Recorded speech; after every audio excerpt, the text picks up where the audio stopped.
It's time for I Said No Gifts. Today, my guest is John Gemberling.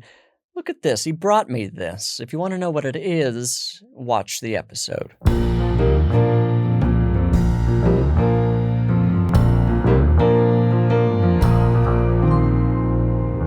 Welcome to I Said No Gifts. I'm Bridger Winegar. I'm engaged. No, that's actually not true. I don't know why I decided to say that. I'm sorry. I'm not engaged. I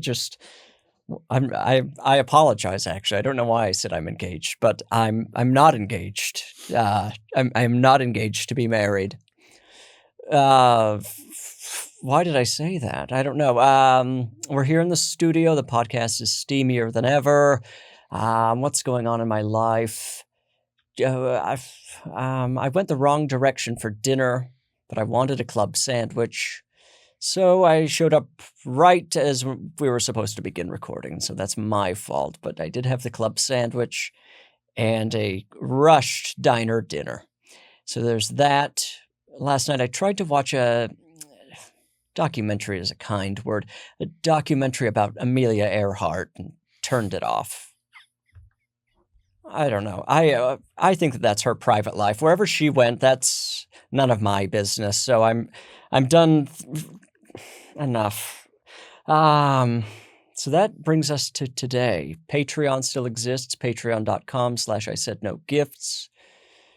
All kinds of things. You know, the videos of the live shows, bonus episodes, you name it. Go over there. Now let's get into the podcast. Today's guest is absolutely fantastic. I love this person. It's John Gemberling. John, welcome to I Said No Gifts. Thank you for having me. I'm so happy to have you here. I'm happy to be here. And I'm happy to have you here. Did you eat by yourself, your club sandwich? Yes, yeah. How do you feel about eating alone? I like it. I like eating privately. I don't feel one way or the other about eating alone at restaurants. Mm-hmm. I think you went to a restaurant for I your went to club a sandwich. restaurant, yes. That's fine. I like eating like alone in my house or in a hotel room, unseen.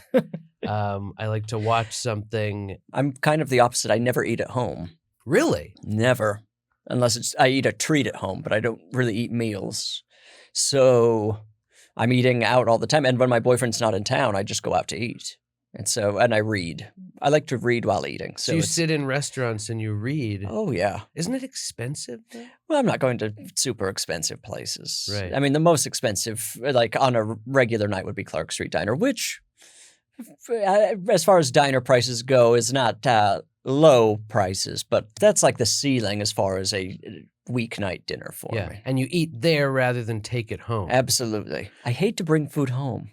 Don't you want to like huddle in with whatever your nasty little food is and like watch a show on HBO or something and just eat in the glow of your computer? I just like the food as soon as it comes from the kitchen. From behind?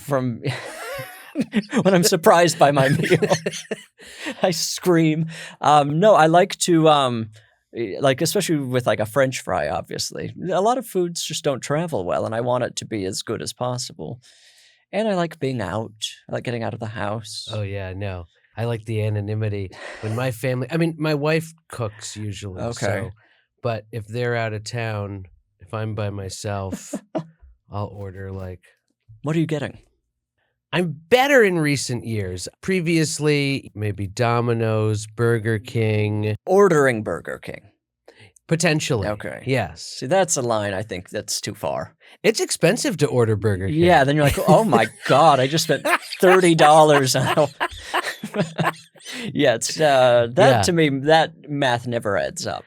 I watch them come. I say like, just leave it at the door. Like, don't talk to me. Don't look at me. You. I watch them through the curtains. I whisper like, please leave, get out, go, just go, leave it. And then I wait until they've driven off and then I come out and I take the bag. It's a whole like, you know. Oh, of course. It feels it's a very whole private. Covert. Yes. Very private. Is the leaving it at the door, did that start with COVID? Or was that an option pre-COVID that please leave it at the door? I think it was an option, but it was unorthodox. I think Yeah, it felt COVID weird. brought it into the mainstream. Right. Then it became kind of just the status quo. Yeah. You rarely see someone who's delivered something to your house. Yeah. Which again, that worries me. The food could be they put it there and then they don't text you until they've driven out of the neighborhood. The food's No, but just I'm been sitting on my watching. No, but push. I'm Oh, watching. you're watching. I'm right. watching them on the computer. I'm watching them on the map get closer. And then I'm watching the lights pull up. And then I'm watching. And I don't care about the temperature of the food. I just Not want at it. all. I just want it private. That's your number one thing in food is privacy. I grew up in a very small apartment in New York City. Okay. So I feel like anything that is my own little private space is I cherish it. Right. You protect it. And Yeah. You said you have treats at home. What might that mean? I bake cookies. Oh. Yes. So I eat cookies at home. Okay. That's the one food consumed. Well, I guess I eat breakfast, but that's not really, I'm just eating a bar or something. It's not really a meal. But I bake cookies and I eat them every night. Now you look in shape for someone who always either eats out or cookies. Well, I have a very controlled cookie diet. I only eat one cookie a night. Now, how do you do that? And the listeners so mad. They're like, will he stop talking about cookies? Oh, do you often talk about cookies? But I like explaining it. I make good. a batch of dough at the beginning of the week. Yes. And then I put it in the fridge. Sure. And then just bake it off throughout the week. Right. And then if I have dough at the end, I freeze it in balls. And then that's for panic times when I don't have another treat ready. I can just dip into the freezer. So you eat one cookie a day? A night. They're exclusively at night. But you're preheating, you're putting it in what, like 12 minutes or something? Just one cookie About in there. 14 to 15 minutes, yes. If my boyfriend's in town, well, actually, we won't even get into him not eating cookies anymore. And people are looking at this and they're saying the environmental impact. Is this a gas oven or an electric? It is a gas oven. All right. But people are heating up their oven for other things. Of course. So I have an electric and induction stove. Oh, okay. So I don't know what my footprint is as far as using the oven every night to bake a cookie, but not terrible. Well, what are we preheating at? 350. Okay. 350. What does it take, 10 minutes to get there?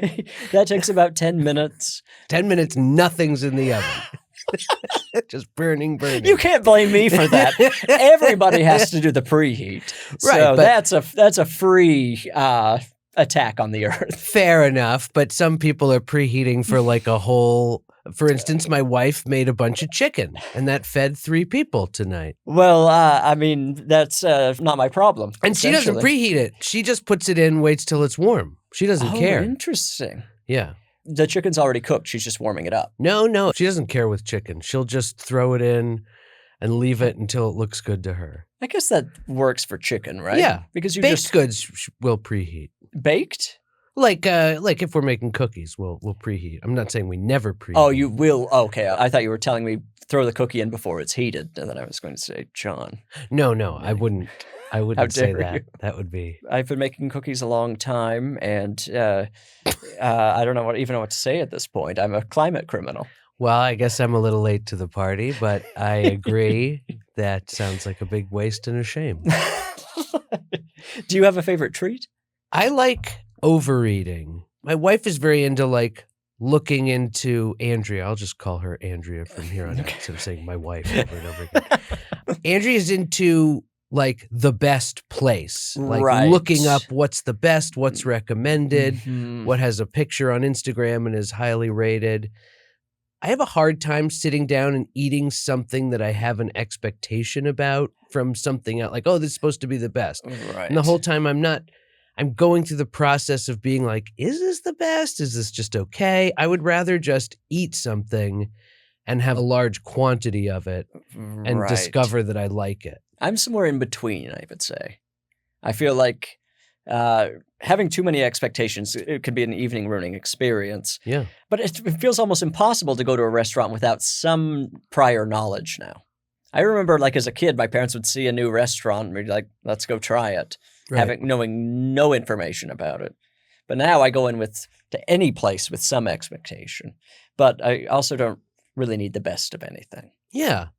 I feel like you walk down the street, you're hungry, you go into a place, you go, oh, this was good, you know? Mhm. Somebody brings home a half a sandwich from somewhere that you weren't expecting. That's the best. My mark of quality is if I've just cleared the entire plate. Yeah. That's really the only thing. I leave feeling borderline sick, and that's fine. I feel like that's a dinner experience. Yeah. I usually clear the plate regardless. Yeah. Why am I there otherwise? Right. I don't like taking food home in a box because, again, You don't like food in your house unless it's cookies. I'll take Thai food home. Okay. I'll take like a curry home. Okay. I'll take fried chicken home. Okay. Sometimes pizza. Those are all can be reheated pretty well, I would say. Okay. I love to put pizza in a waffle iron. Do you preheat before the pizza? Do you preheat a waffle iron? I guess you do. You wait till Sure. it beeps. Yeah. Yeah, you gotta wait for it to beep. You gotta have it sizzling hot, I You would say. preheat pizza in a waffle iron. Well, I preheat the waffle iron, then I put the pizza. Sorry, I mean, but you heat it in the waffle iron. Yes, have you ever heard of this? You fold the pizza in half and put it in the waffle iron, and then it creates like a sandwich. It's phenomenal. You fold it in half. Well, you know, there's a On little bit of its- folding, so just to kind of to keep the cheese You in fold the tapered part up to the crust, or you fold it Ye- so that it's. Oh, I usually do You do it like a paper airplane. right, because if you do it longwise, it's frequently too big for the waffle iron. Because waffle iron is, that big, and then it's going to be sticking out of You the have a waffle small iron. waffle iron. Do you have a huge one? I have a big waffle iron size waffle iron. I don't know what a regular size waffle iron is, I It's guess. like that. Oh, It's interesting. like That about the could size of 1.5 pieces of pizza. Okay. Well, you fold it somehow so the cheese is not exposed anymore. Right. Put it in there for a few minutes. It's easily the best way to reheat pizza. You'll never look back. Is this something I should know about? You're saying like, oh, you've never heard of this. No, Like, it's it's for me within the last 5 years. It was actually, I learned about it during the pandemic, I think, because we would have, order a pizza to your house. during the pandemic, of course. Okay. Stop trying to poke holes in my life. Well, I'm just learning. I'm just trying to keep up. Just trying With to this understand. illogical way of living. I think I learned about it then, and now I'm trying to spread the word because, reheating in the microwave pizza doesn't work for me. I don't even have a microwave. You don't have a microwave. No. Why? I never had one growing up. Andrea, I guess she had one, but we just don't care about it. We'll heat Right. stuff in the oven or it's always kind of disgusting. It's always like wet. Like you put something in the microwave and it comes out way too hot and wet. Yes, sizzling hot and damp. No, I only use it like for very specific things, like if I need to melt an ingredient, Uh-huh. or if I get a Trader Joe's something or other that needs to be heated up. But otherwise, yeah, like I have no use for a microwave, which is annoying because you have this huge object in your kitchen. Yeah, we don't have the space for it. in the You really kitchen. don't use that often. Yeah. But I do feel like if I didn't have it, there would be moments where I'd be really frustrated and needing to melt butter or something. You can melt butter on the stovetop. Yeah, but that takes a minute. Well, it doesn't take that long. Well, it Not if you takes- have induction. Okay, Mr. Induction. Occasionally I'll brown butter on the stovetop, which is Sure. deeply stressful. Have you ever browned butter? Not in the conventional way that you mean.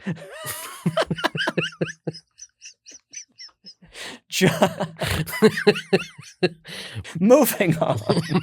As much as I'd like to dive into how you brown butter, I feel like there is something else we should talk about. I was excited to have you here on the podcast today. Why? I just thought John's wonderful. Everyone Oh. seems to love John. Thank you. I can't imagine not having a good time with John. The podcast is called I Said No Gifts, and so I was a little surprised when you walked into the studio holding an object that from here looks like a gift to me. It is a gift, and it's wrapped in wrapping paper. Like a Okay, it gift. says ho ho ho on it, It's Christmas paper. but really unconventional Christmas paper. It's like party, like club colors. Oh, Don't you're you think? used to a more dour, muted Christmas paper. Yes. This is more of a New Year's Eve color palette, I would say. It is. It's a happy, festive Miami Christmas. Because it says ho all over it. It almost kind of, the word ho takes on, it's an interesting type of paper to look at, I would say. It's primarily wrapping paper that you would use in a brothel. Well, should I open it here on the podcast? Would you like to? I would love to. I'm sorry I brought a gift. It just, I was raised with propriety and... Okay. Oh, it's like two-sided wrapping paper. It reveals is, yeah. itself It might as be a- from Michael's. Okay. Oh my God! Wait, what is this? Oh my God! What? For the listener, I'll try to describe. It's a painting of a man, topless man, kind of a Poseidon type character, but Mhm. with a short red hair, Mhm. and he's coming out of the ocean. Yes. Behind him are, I would say, other gods, other Greek gods, potentially. I don't know. They're either clouds or carved from the rock of the island behind. Right. And then on the back it says, "For my favorite action figure avatar, John, Merry Christmas 2002, love, Da?" Yeah. And My what does- father painted that. What does this say here? That says, so my father, whose name is Stephen Gemberling, so my father painted this. That's me. That's you. Yeah. You don't recognize me? I guess without the beard. It's really beautifully painted. My father's an artist. Okay. And he has given me a lot of stuff that he's made over the Right. years. Ceramics, paintings, drawings, printouts, like shadow solar art and stuff. Right. So I have a lot of it. Yes. And I thought maybe you would like some of it. I love it. It's really you. It's really me. And he calls you his favorite action figure. I don't know what that was in reference to. This was in 2002 for Christmas. So it is a regift. Okay, this is a If regift. if that makes it better. It does. But I have had it for a long time. So he took a name. His last name's Gemberling, but he took the name Tenike because he likes Dutch stuff. That's his, like, art name.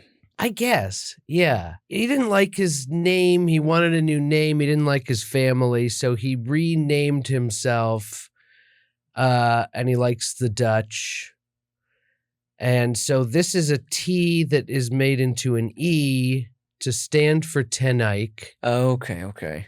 And then this is Fecit, which is Latin just for like made this. Oh, fascinating. Yeah. That's really like a lore he's created for himself. Yes.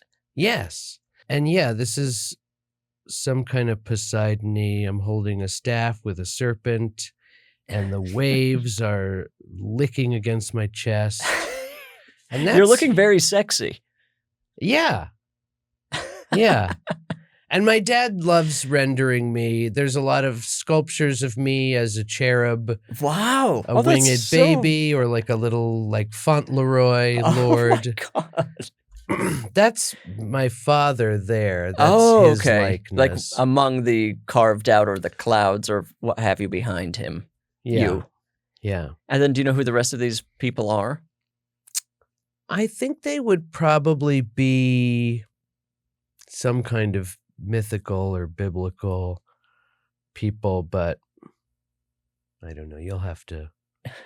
There seems to be a headless woman with bare breasts fondling some kind of bird, some kind of puffy bird or Let's see something. here. It looks almost like a lion, maybe. It looks like it's like Could be a lion. paw is on her. Mm. It looks like it's lunging at this headless woman. And I mean, there's so much going on here. Did you, like growing up, was he just painting you how did you feel about your dad painting you all the time or creating different versions of you in art? Ultimately, a little overborne. Uh-huh. I think when I was young, I liked it and took it for granted. And then later I was like, God, this is a lot. Right. Because you start going like, because this was along with like, I would overhear him telling people how like perfect I was, how I never Aw. broke anything or misbehaved. And so I felt like there was this like image, I guess, to live up to. Right. But then I felt like, I had to spend some time parsing out who I felt I was versus who he felt I was. What a fascinating thing to have to figure out. That's so much. Yeah. Is he still creating art of you? Yes. And Yeah. does he send it? Do you collect He art at your sends it. house? Oh, I have a lot of it. Okay. He sends it. There was one. He has a I can't even remember between the carvings, the ceramics. I had to say no more ceramics at a certain point. 'cause Yeah, they that's would a show difficult up. object to. Sometimes they'd be broken and crumbled. My Andrea and I. I like that it's gone from my wife to Andrea to my Andrea. My Andrea, my children, a lot of Greek. Her breasts will be out. Uh-huh. The children will be satyrs. Oh my like God. goat Right, yeah, children, or like in a hot air balloon, and he'll be in a paddle boat. It's it's a large volume of work. Right. And are you hanging it up around the house? Is it being stored somewhere? It's stored. Mm-hmm. Like I said, I grew up in a tiny little apartment that was like filled with this stuff. Right. At a certain point, I was like, am I hanging this just because it's here or because I like it and would want to hang it? Mm-hmm. So then, I'm not saying I don't like it, but again, it ended up feeling like an obligation rather than a pleasant. I was like, well, I want to hang things that I would choose. Yeah. Right. You select. Yeah. Rather than right. Yeah. Because there's only so much room on the walls. Yeah. What do your kids think about when they get a painting of themselves as half goat or whatever? They're somewhat numb to it at this point. How much art is he sending you? It's a lot. It's amazing. A lot. And it's all accompanied by like long cursive, descriptions of what he's sent and other things he intends to send. And it's kind of hard to read. Uh-huh. And it's just, it's nice, but it also kind of feels like homework. Right. I mean, it becomes a little bit of a chore to collect objects, and at some point you run out of space. Yeah. And this is really something you can't, well, you could give them away on every podcast you go to, but I could. It's something that just has to stay at your house. Yeah, I've thrown some of it away over the years, but I feel bad. Right. I can't imagine the guilt. Yeah. You should feel very guilty. And also he wants a rundown. Like he'll be like, did the thing arrive? Does he want feedback? He wants feedback. He wants like an itemized, like, what'd you think of this? Did you notice this? What'd you think of this? So I have to, for many years, I was like, God, I really have to study this. And now I just go, yeah, I saw that. I liked it. That's so much work. It's a lot of work. That's crazy. Do you have siblings? No. Oh, okay. So all of the attention is being laser focused on you. I was the repository for everything. Was he, were you his number one muse? I mean, he would paint himself a lot, and my mother, basically everybody that he knew and loved would go in, but it's like he's constantly generating something, cutouts, cutting things out. Mm-hmm. I mean, it's all manner of art and craft. Does he do it professionally? Not really. I mean, he has, and he wants to, but he's a little bit of a starving artist. Sure. Are you much of an artist at all? Can you paint or anything? No. I mean, I like to do music and write and act and stuff, Sure. obviously.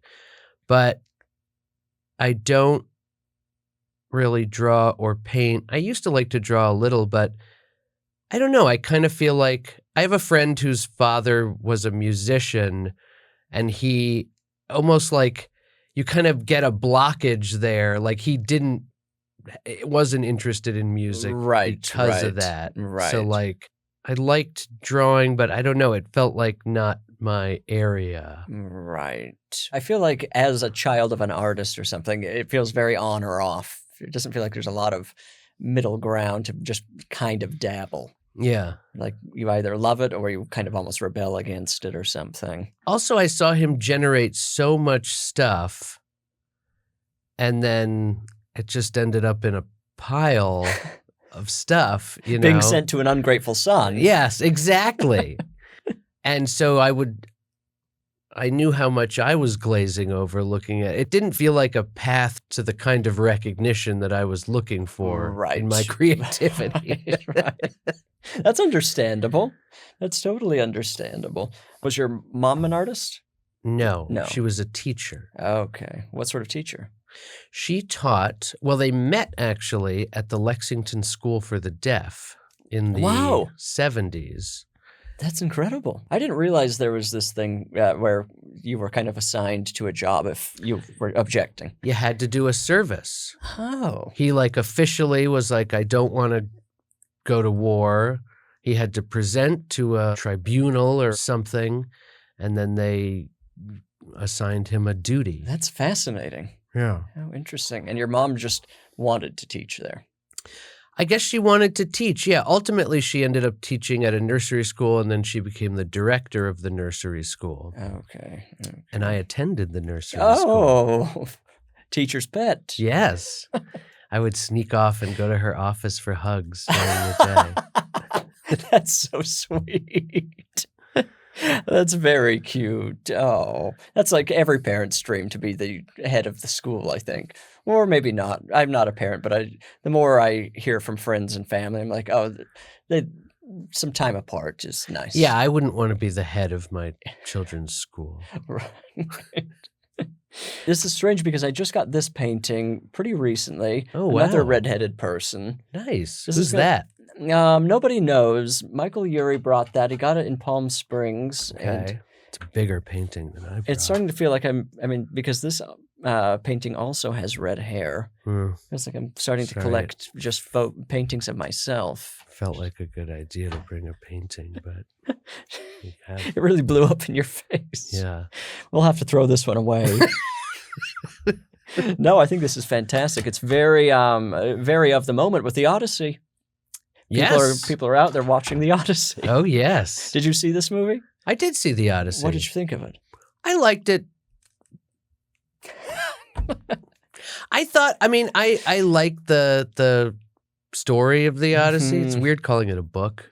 But, right. And I felt like there were some missed opportunities. Sure. I felt like they say, 10 years have passed, all this time is passing, but I didn't really feel like the time was passing. Yeah. It feels like it could have been a week. Yeah. Particularly with the suitors back in Ithaca. I feel like the whole impact of that storyline is just how long they're keeping the suitors at bay. And this just felt like one dinner party. Right, one wild manage. night. Yeah. Yeah, that's a very good point. I felt almost no passage of time. My hope for Christopher Nolan is that one day he could just tell a story in sequence from beginning to end. No. And that would be, here's the beginning of the story, and then we are with the characters throughout the story. Beginning and end. Yeah. That would be nice. Yeah. I haven't seen a lot of his most recent. I never saw Dunkirk. Uh-huh. If I don't see one of his movies in a theater, I'm like, well, I'll never see that movie. Now, why? Because you want them to, they're spectacles. But why? Why are they spectacles? Why do we all of a sudden go like, did you see it in 70 millimeter? Did you see it in IMAX? Like, if it's a good movie, you can watch it on your phone. Well, You can then watch it wherever. Like, if I'm buying like a TV or a monitor or something, I'm going like, oh, what's the refresh rate?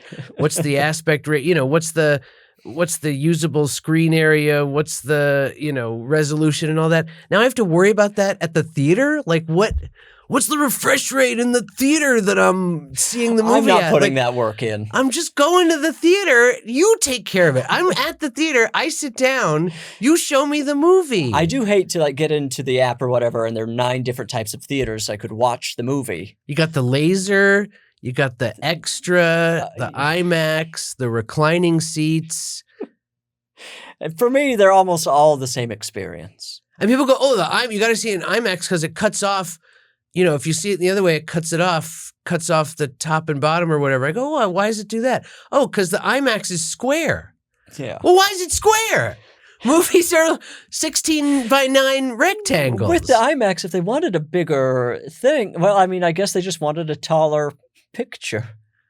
I don't know. I don't understand. I guess. I don't think anybody knows. I think somebody goes, oh, you got to see it in IMAX. And they go, oh, I got to see it. It's like with the Instagram restaurants that you got to try this burrito. It's like, just because somebody says you got to see it like this. The thing with any type of screen, I adjust to whatever it is within 2 minutes. Yeah. And then it's just the same experience. Yeah.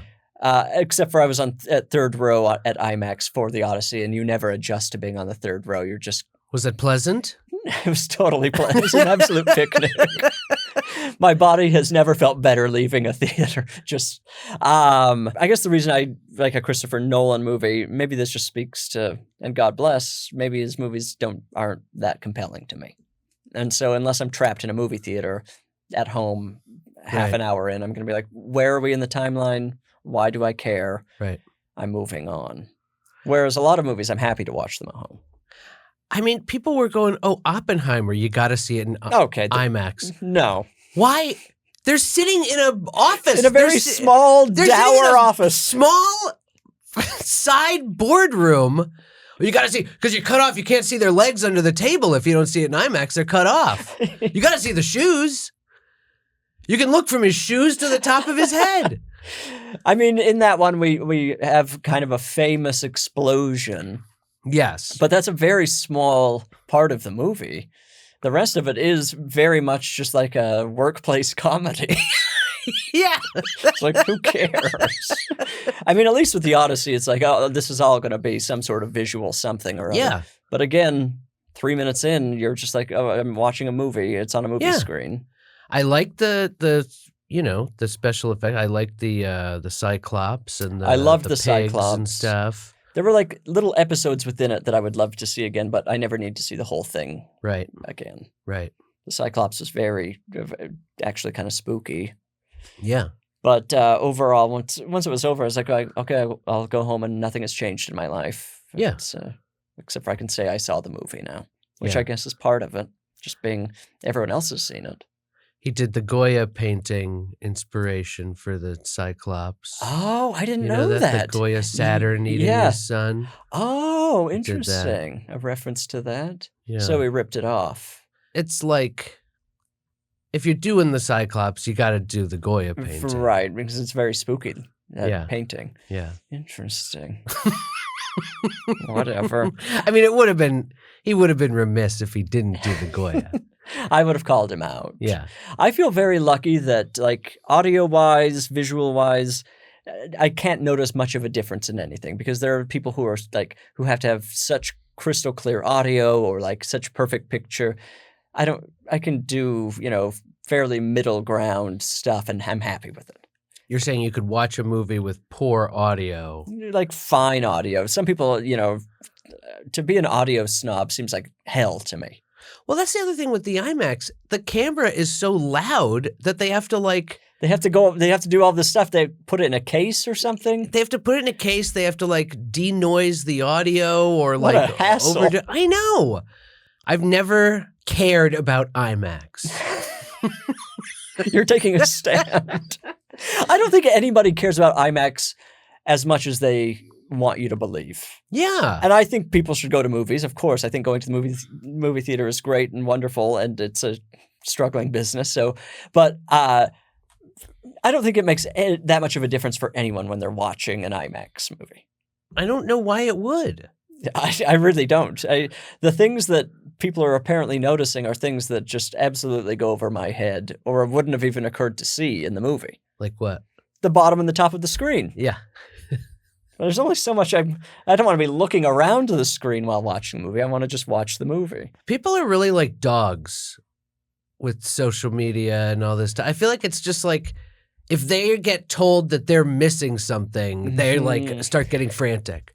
Like they would know, you know, a composition of a shot in a thing. Like you would know, like anybody would fucking notice the like, you know, top and bottom of a screen. Like, oh, you know, but did I miss the bottom of Telemachus's knees? Like, it's fine.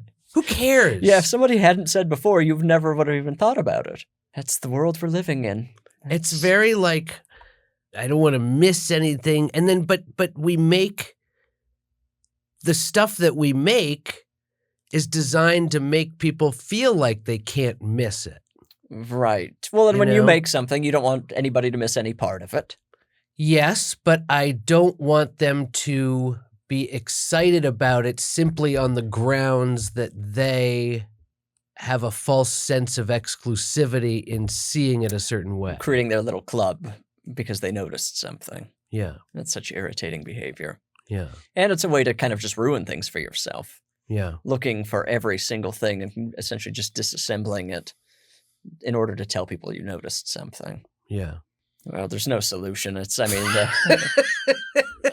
genie's out of the bottle and we're all just trapped in this system. So I don't know what to say.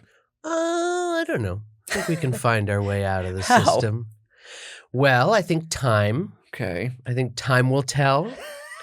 You know, I think you make movies and entertainment a certain way for a long time, and then people get bored of it, and then you make it a different way, and right, you know, right.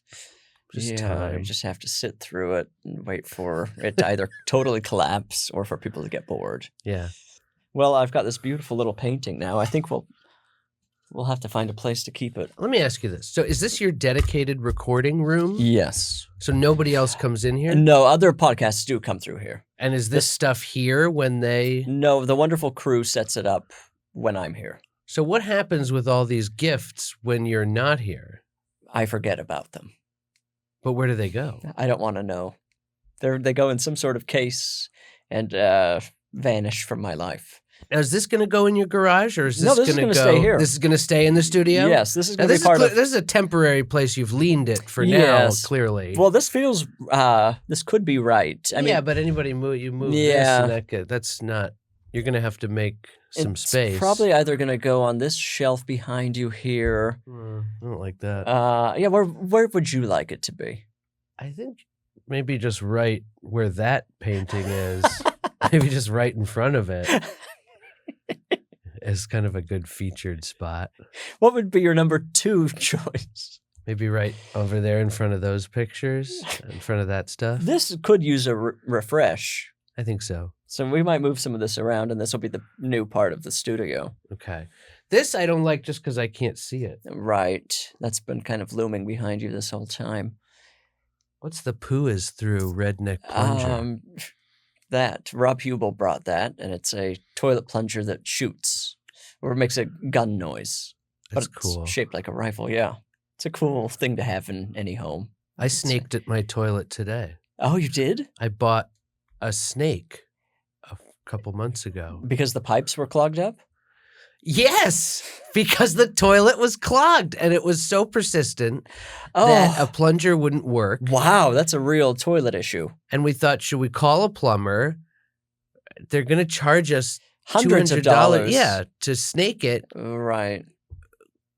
Is it possible that I could just buy my own snake? You And gotta you snake can. it yourself. You can How much buy does your. a snake cost? This one was like $60. Okay. So now you can get into like recreational snaking. Yeah. Snake toilets all over the globe. Was it disgusting snaking it? Today it wasn't. This is the second time I've used it. The first time it was more disgusting because it was a more feces-based clog. Right. That's a tough clog. And this clog was, I put a bleach tablet in the toilet. Right. But it was it didn't break. It was solid. It kind of got stuck in there. Right. And then I told people in my family, hey, don't use the toilet until this thing dissolves. Mm-hmm. One member of my family did pretty quickly, was shit into the toilet and then put paper in there. So then it needed to be. Oh, God. Yeah. Being a parent. Fascinating experience. Yeah. Well, now you have the snake. I have the snake, but you gotta, it's gross. And where do you keep the snake afterwards? In the shed. Okay, that makes sense. I spray it with the hose. I let it dry sitting there, and then I bag it and put it in the. But it's heavy. But it's heavy. It's like a thing, and inside is like a coil, almost like a tight spring kind of thing with a little bulb end. Right. And you push down on the handle and it extends into the pipe, and it has a crank where you can screw it around to break stuff up. Drill into the matter. Nightmare. Yeah. I feel like most people should own a snake at some point. They should. It was something that I felt like you just couldn't own unless you were like a bonded plumber or something. Right. But you can. Interesting. Where did you order it from? Amazon. Oh, Amazon's selling the snakes. Yeah. Oh, my God. Yeah. Amazon's great. They'll sell you anything and they'll get it there quickly. And I have no complaints about the company whatsoever. I'm strictly pro. I think we should play a game. Okay. I need a number between 1 and 10 from you. 6. Okay, I have to do some light calculating to get some game pieces. You can recommend or promote or do whatever you want with the microphone for a minute. Okay. I'm on Twitter at Gemberlicking, at Gembersucking on Instagram, but I never post. But I will collaborate. I'll promote, collaborate, but my posts otherwise aren't interesting or frequent. I'm in a movie called All That She Wants that's premiering at the Toronto International Film Festival in September. So go to Toronto and check that out.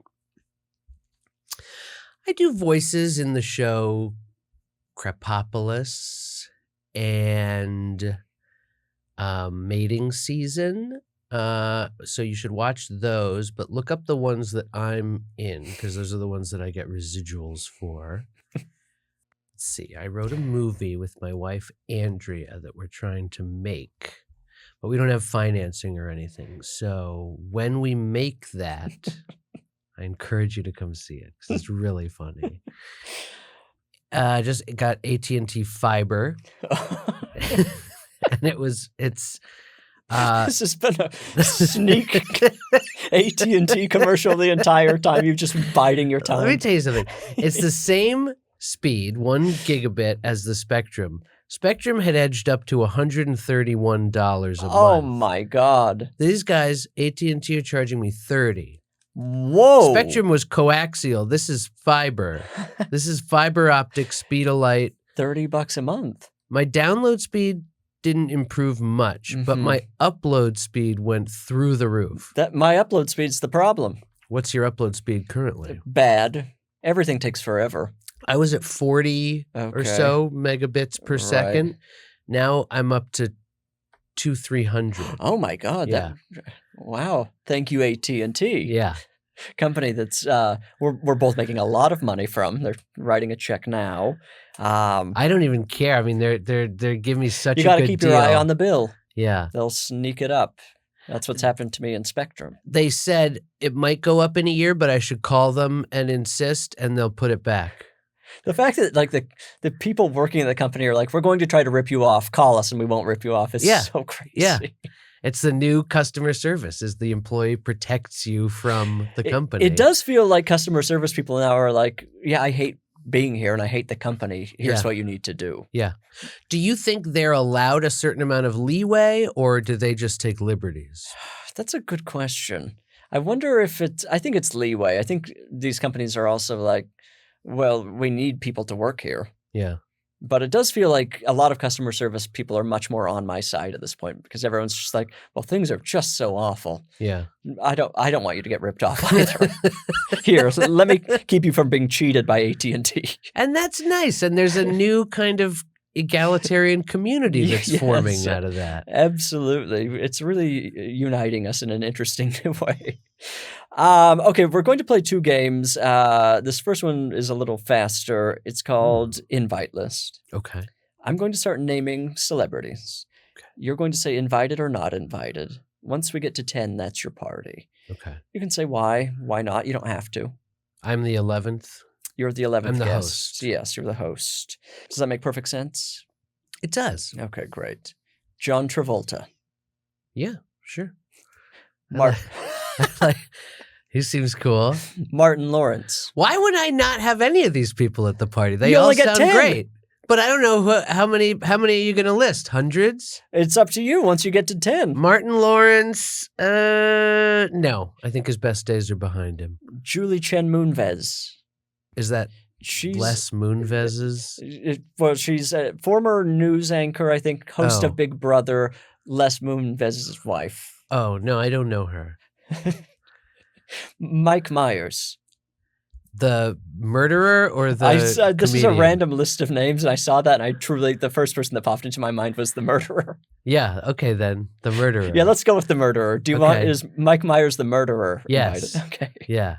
Keanu Reeves. Yeah, he seems great. He gets up on the subway. They always want to show you the video of when he like lets somebody else sit down on the subway. What if that's the only nice thing he's ever done? Don't you feel like there are certain celebrities that are promotionally nice guys? It's like their thing is like he's they're thinking a nice ahead of guy. it. Right. Yeah. Right. Yeah, you hope Keanu's a nice guy, but it might all just be for show. Yeah. Why is he on the subway? That's my first question. Because he's so humble. See, Because he's a humble it's guy. all very suspicious. Yeah. Because the moment I didn't need to be on the subway anymore, I'm not going to be on the subway anymore. But if you were a celebrity and anything you did out in public would Became be news. noticed, it's so easy to do nice things. It's so easy to just walk into the subway and know that somebody's going to film you and be like, hey, he's on the subway. Doing kind of bare minimum nice things. Yeah. Just having manners. Yeah. Yeah, I think celebrities get too much credit for being nice because it's Yeah. easy. It's extreme. That's what you should do. But also, you know you're going to get recognition for it, Right. especially because you're a celebrity. Right. So But yeah, I'll take him. Keanu's coming. Michael Caine. Michael Caine now, is he still alive? See, and this is the thing with random lists of celebrities. Again, I'm like, we get into some of these people where we think, is that person alive? I He like is. Michael Caine, but I think he would just still be alive. sitting there. I don't think he would be so active. I mean, we did just kind of question whether or not he was alive. So yeah, maybe leave him at home. I don't think I'll take him. Okay, Naomi Campbell. Naomi Campbell. No. She's kind of mostly famous at this point for throwing things at people. Right. I don't think she doesn't seem that. I don't know what I would talk to her about. Helena Bonham Carter. Oh yeah, she's kooky.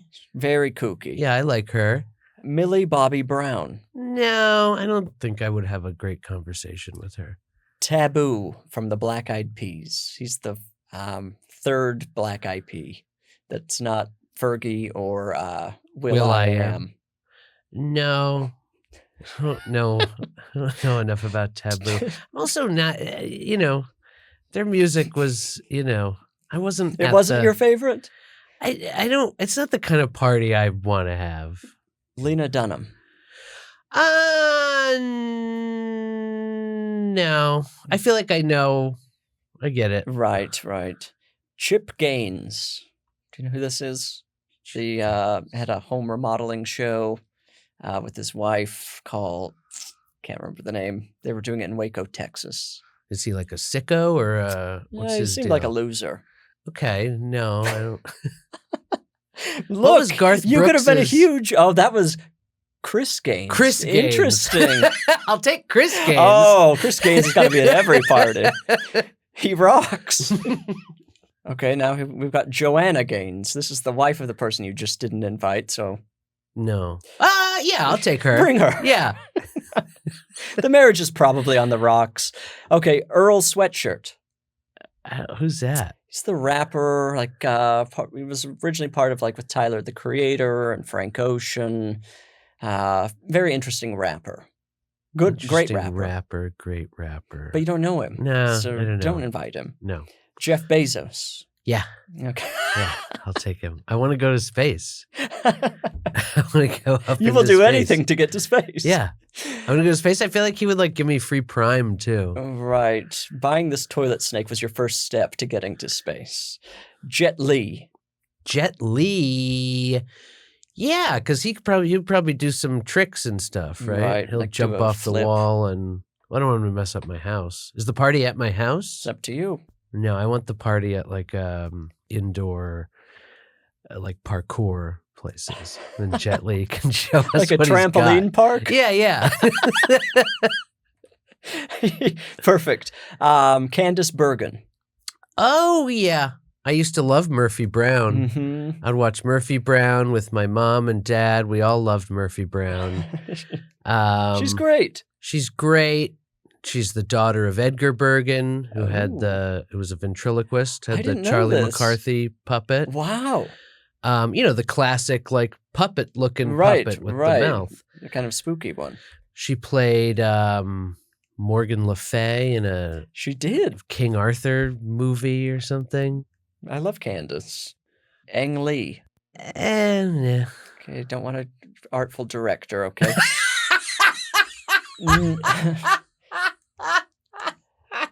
Nicki Minaj. No. Kourtney Kardashian.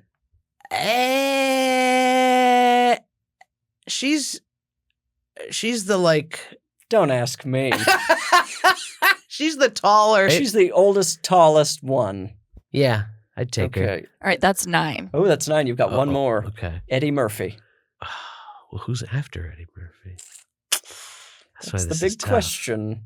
I mean, I love Eddie Murphy, but no, I want to hear it. I don't want to. Carly Rae Jepsen. No. Warren Buffett. No.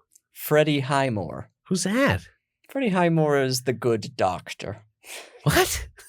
The doctor that was several seasons on ABC. I don't know. Don't ask me any more information than that. He's kind of a British actor. I have no other information for you. Is that like the Good Wife? Is it related to No, that? I don't think it was in the same good universe. No, I don't want the Good Doctor. Bryan Adams. No. Ronda Rousey.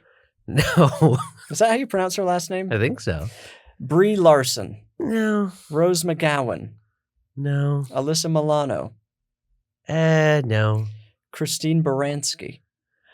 Christine Baranski is in the movie that's going to the Toronto Film Festival. Oh, interesting. She was wonderful. She's great. But so I have hung out with her, so I want to keep going. I wouldn't invite her, but I want to keep going. Right. I don't want to insult her, but I want to keep going. Jodie Foster. Now I'm just curious about who's next. So Sorry. I'm say no. The podcast ends up being 4 hours long. How long is this list? It's endless. It's Okay, so okay. long. I've been typing in celebrity names for a very long time at this point. Years. Will you never say Jodie Foster again? Or will I'm you sure use we'll it get for her. a future When guest? I'll cut this and drop it to the bottom of the list. Probably years from now, Jodie Foster will pop back up. Okay. How long do you plan to be doing this podcast? The rest of my life. Okay. As long as they'll let me. As long as people are like actively revolting against the podcast, I'll keep doing it. That's great. Okay, who's next? Who else? Lana Del Rey. No. Roseanne Barr. Yeah, I'll take There her. we go. Wow. You've decided to ruin the party. I want to see if she still has cornrows. She had. Oh, is that a recent thing? No, there was maybe like 10 or 20 years ago where she was doing like kind of like a ska reggae kind of thing. Roseanne Barr? Remember when she was like, she sang the national anthem at a baseball game and it was funny how bad a singer she was. And then she was doing kind of like a bad singing. I thought you were thing mixing a her little up with Gwen Stefani. No. Wow, she kind of had her own Gwen Stefani moment. Yeah. Wonder if she had Harajuku girls. Interesting. Well, that's a great party. I think that's going to be the time of your life. So it's. Oh, yeah. Ellis, will you read that list back to us? Of course. So John's party includes John Travolta, Mike Myers, Keanu Reeves, Helena Bonham Carter, Joanna Gaines, Jeff Bezos. This is a suicide cult. Jet Li, Candace Bergen, Kourtney Kardashian, and Roseanne Barr. I want nothing more than for that to actually come true for you. I feel like I'll be hanging with Keanu for most of it. Right. I would be bouncing from person to person, just small snippets of conversation, because I wouldn't want to be really cornered by a lot of these people. Right. Especially Michael Myers. Michael Myers, that could be tough. How is he at a dinner party? Mike, take the mask off. Stay a while. Okay, we're going to play a game called Gift or a Curse. I'm going to name 3 things. You tell me if they're a gift or a curse and why. And then I'll tell you if you're right or wrong, because there are correct answers. You're going to name 3 things, and then I give my answer, or you name one thing at a time? Okay. Yeah. All right. This first one is suggested by a listener named Melinda. Gift or a curse, fruit in coffee drinks. I don't know what that means. Like to be honest, don't really know chunks either. of fruit? I guess. I think that would be a curse. Why? When I think about what I like about coffee, chunks of fruit don't appeal to me. I mean, if I were allowed to choose my own words, I don't know if I would say curse as much as just not my preference. But yeah, what are we talking about? Yeah, like I just Googled it to just like try to get coffee? some idea about it, and I'm not getting enough answers. So you're correct, though. This is a curse. This makes no sense to me. I do think we're hitting a level of desperation as far as innovating coffee. I think like we hit the ceiling, and now people just don't know where to go from here. I mean, we have so many, you have like a creme brulee kind of thing. You have cinnamon, you have vanilla, chocolate. Pistachio. Yeah, you have all the matcha, stuff. But people keep trying to think of new ways to do coffee. So I guess maybe they're dropping fruit in it now. Or now, are you talking about like notes of fruit? Like, this interesting, Ethiopian because thing I has like that. orange or like notes a berry. Right. I mean, as far as Melinda's concerned, she just said fruit and coffee drinks. So I'm just picturing like strawberries floating around in my coffee. Yeah, I don't think I think that's a curse. Yeah, that doesn't work. Okay, this is from a listener named Annie. Gift or a curse when an automatic door doesn't open until you almost run into it? I think that's a gift. Why? Because I think we are in danger of taking for granted the ease in which we can move through the modern world. Mm-hmm. And so many simple things are, like the mechanisms of an automatic door are beyond our understanding for most of us. Mm-hmm. So I think to learn to appreciate, where the laser beam is that you have to break to open the door and how it works and where you have to be, and don't have the expectation that it's going to open in time or fast enough. Mm-hmm. I've almost walked into automatic doors that were opening but simply weren't opening fast enough, Oh, sure. Because you're busy.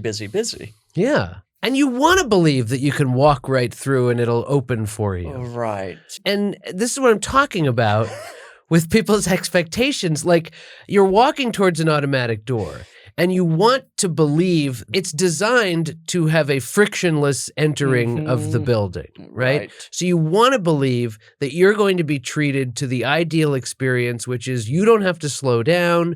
You don't have to pay attention to anything. You just keep walking. You could have your eyes closed even. You're going to pass through the door.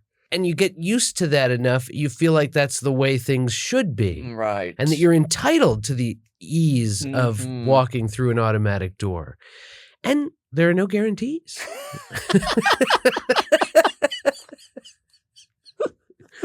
Correct. That is a gift. First of all, the grocery store doesn't owe you anything. Yeah.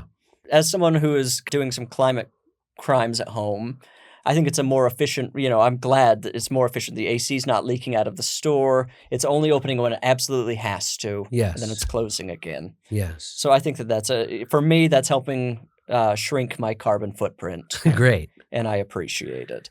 All right, this final one is from a listener named Jeff. Gift or a curse when a party is somewhere that has bad parking? When a party is somewhere that has bad parking, well, I can't think why that would be anything but a curse. A party is trouble enough to conceive of going to and getting ready. Leaving the house for me is terrible. If it's a party, you know, there's social anxiety, there's all that. But really the worst part is just the transiting there. The idea of like not being able to be in my house anymore, you know, so that first step outside the door is terrible. And then walk to the car, just awful. And then when you're in the car, you're like, okay, I'm kind of getting used to it, but well, no, wait a minute. If the difficulty in parking provides a little bit of extra buffer time to kind of ease into the idea of the social situation. Yeah, but if it's in like a bad part of town, I think it's a curse. Yeah, I think it's a curse. I think it's better to just rip off the Band-Aid and get there and... Wrong. What? You were kind of talking yourself into the correct answer there for a minute, and then you shied away from it. You think the buffer zone is good? I love, the buffer zone's amazing. It gives you some time.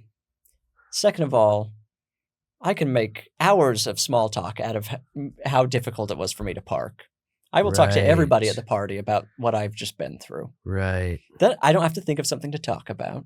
Now, what about like one of these hill parties where like there's not even the hope of parking for like several fathoms up or down the hill? Right. For me, that speaks to, okay, so this person's got a lot of money. They've got a house in the hills. Yeah. So now I can really make them feel bad. Right. Parking was terrible.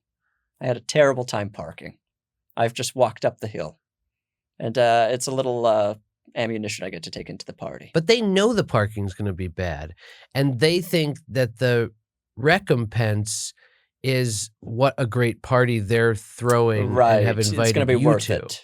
So it's almost a show of their arrogance, how great they think their house and party is, that they would dare to invite dozens of people. They should be bussing people up. Yeah. If you don't have good parking, you should be bussing people. Or the valet. Get the valets that disappear the cars somewhere. Right. That's a cost of owning a home in the hills. Yeah. Sorry.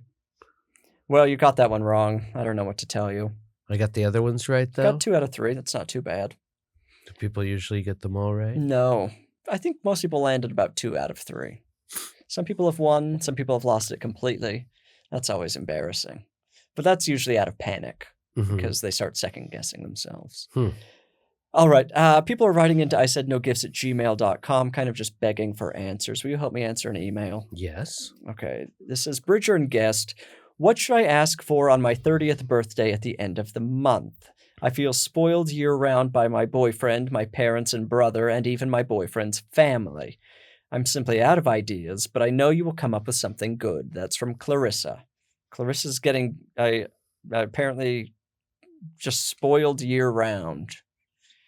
But she's coming up on a big birthday. What do you get for the person who's... Even the brother's getting her gifts year-round? It just feels like a strange family dynamic to me. I'm just going to say that. I would recommend maybe like a Gundam. Like a toy? Like a Japanese like an action fighting figure. robot, Yes. but like a model kit that she can put together, Right. apply decals to. I've had luck with those in the past. It's a fun activity, not as expensive as Lego. They're less expensive than Lego. Some of them. Interesting, because those, from what I'm picturing, always seem there are all sorts of little pieces. They range in value, of course. But your typical Gundam is going to be, $30 to $100. Right. You have to take off the plastic. It's more care Right. that you have to do. You have to take the pieces off individually. I remember these model kits You as have a to kid. break them off. There's lots of tiny stickers. The instructions are in Japanese. You feel accomplished when you figure it out. Right. They're highly articulable. Like you can Really bend put their them in toes and their fingers and dress them up. put a little shirt on it. I guess you could sew a shirt of an appropriate size. I don't feel like I've ever seen a Gundam in like street clothes. It's true. People should start making clothes for Gundams. Little dress. I A think sundress, like a summer, Yeah, like nice- a picnic dress for a Gundam. nice flowy dress. Yeah, maybe a pair Giant of mech. wedges. That's a market that has not been tapped into yet, and I think that that's a huge hole that somebody's got to figure out. You can make a lot of money sewing dresses for Gundams. I think that's a good idea. Well, I think that that's kind of actually the perfect thing. I can't imagine Clarissa owns a Gundam. She doesn't seem like the type of person that owns a Gundam. It feels like there's never a better time to start with a Gundam collection than at 30. This is a new chapter of her life. Yeah. She's lived 30 years without building a model mech, and now for the next decade, she can kind of dedicate herself to that. And that'll also ease all of these people giving her gifts. They'll say, oh, do you know what Clarissa wants? Another Gundam. Yeah. Or some clothes for Or her some Gundam. clothes for the Gundam or accessories. A little hat. Yeah. A bike. See, I'm thinking about the whole Gundam economy now, and it feels like it has not been exploited. They've got to have bikes. They've got to have little doll houses. Newspapers. Well, giant house. I mean, a Gundam house Yeah, would they be have to be fairly many times large. larger than a human building. Right. Because they're big. Yes. But it feels like that's a new type of section that these robots haven't really been exposed to yet. Well, we answered the question perfectly, or you did. I mean, that was such a very good pull for this 30-year-old. I feel like that really speaks to any 30-year-old. Well, I recently acquired a Gundam myself. A first Gundam? I dabbled as a kid, but then we went to Little Tokyo a few months ago. Is that what it's called? Yes. Here? Yes. And I got a Gundam. Then we actually went to Japan a few weeks ago. Oh. And I saw there was a whole store with all kinds sure. of Gundams. Did you get a Gundam there?